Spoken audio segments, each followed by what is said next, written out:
Hello and welcome back to local SCP researchers. This is researcher Dr. Church. And Dr. Harland. And welcome to our episode on, today we're actually going to be having a special double feature episode of two separate SCPs. SCP-135, the Universal Carcinogen, and SCP-143, the Bladewood Grove. Of course, to start it off, we're going to start with 135. Object class is Euclid, Special Containment Procedures. SCP-135 is to be contained in partitioned plexiglass chamber at least 7 meters to a side. All sections are to be completely sealed off from one another to avoid cross-contamination. 135 itself is to be in a central section with a 1 to 1.5 square meters of foot space, with a 5 centimeter wide runoff trench across the perimeter that drains into a tank, the contents of which are to be piped into an incinerator at the end of every week. The remaining space in the containment chamber is to be used to house 5 chemical harvesting vats, 1 vat per partition section. A single access corridor is to lead from 135's section to the outside of the chamber. No personnel are permitted within 135's effect radius. All maintenance, taking of samples, etc. are to be carried out by remote control robots.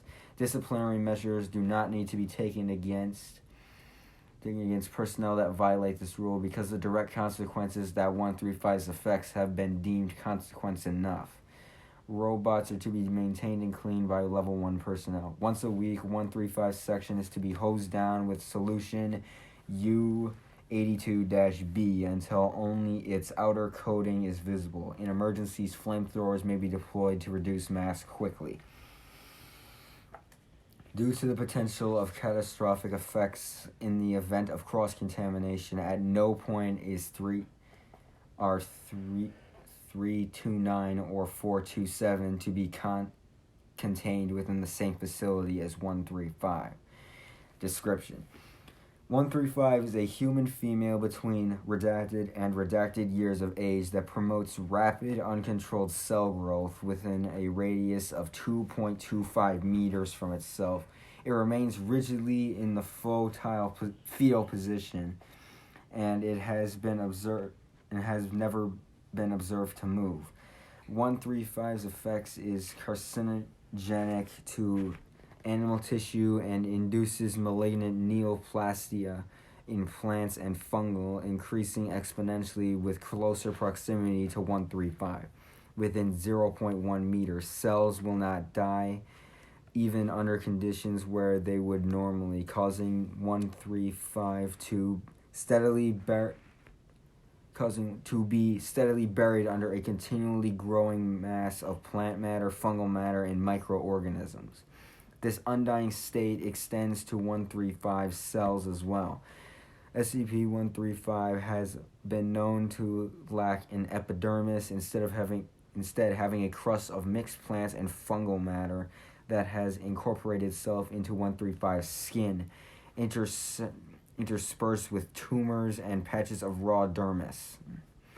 SCP-135's lungs, diaphragm, and intestines are ruptured and growth extends into the chest and abdominal cavities. It has been fitted with wide-diameter plastic tubes for use in draining excess biomatter. The Foundation came into possession of 135 after it and a surrounding ball of growth rolled off a cliff in the redacted mountains, crushing a hiker on the trail below. Class B amnestics were administered to the civilians and law enforcement personnel involved, and the incident was covered up as having been caused by a pair of male goats and slipped and fell off the cliff during a dominance battle.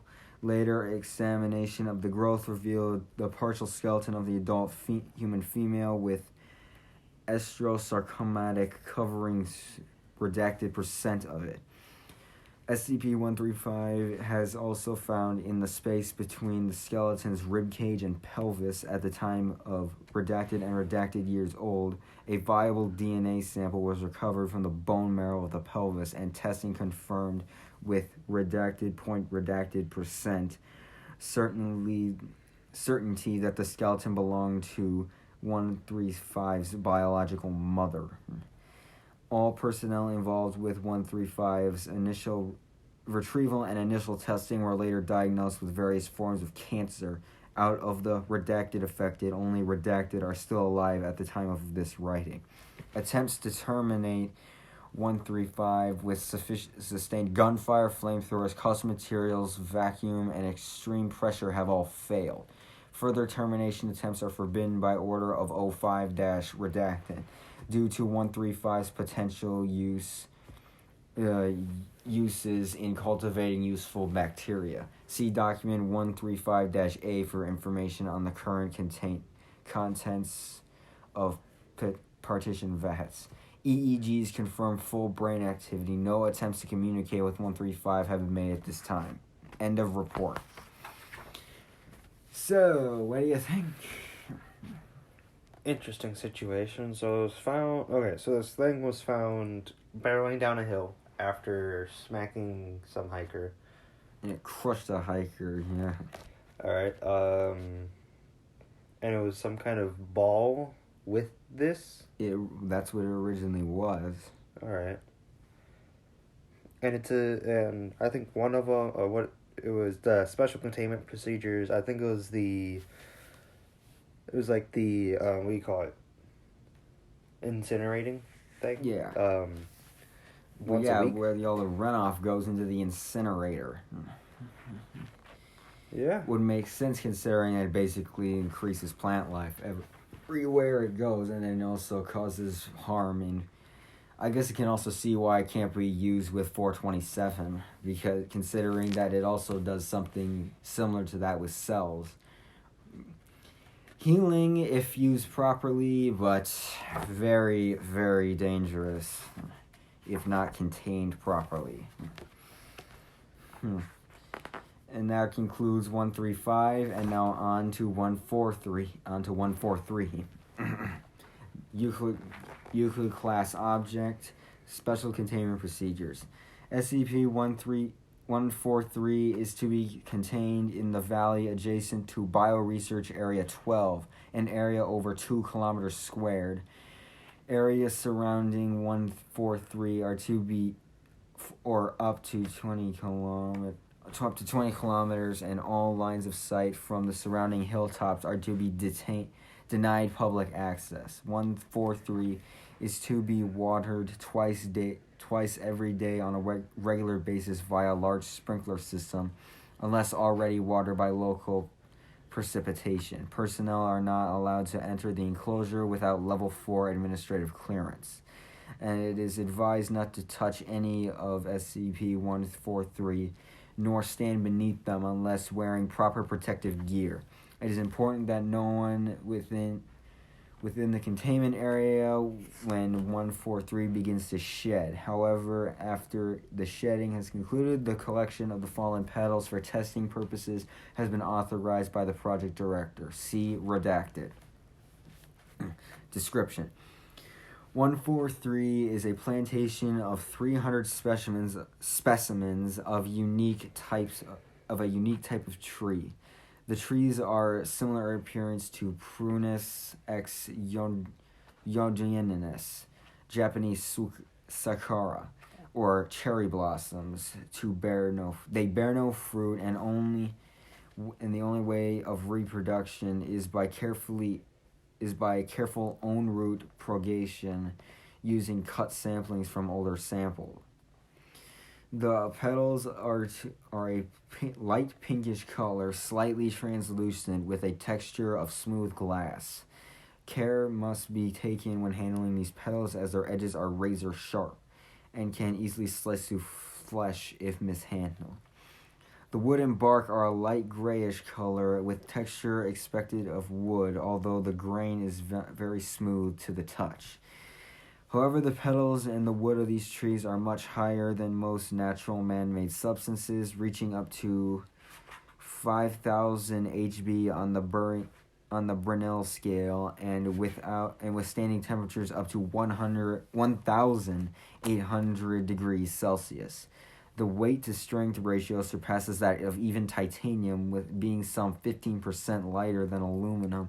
Despite this hardness, the wooden petals are quite supple and are as pliable as most woods are. Both are notoriously difficult to work with due to their properties. Any high temperatures upward of 1,500 degrees Celsius, separate pieces are capable of being fused together.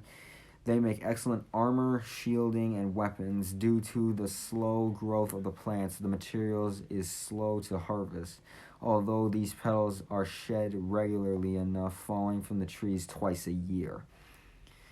And I actually have something written down here by the reporter itself. We lost 3 staff to 143 today. They were collecting petals dropped by the trees the previous day when a sudden gust picked up, shaking a good deal of petals from the trees and blowing them around.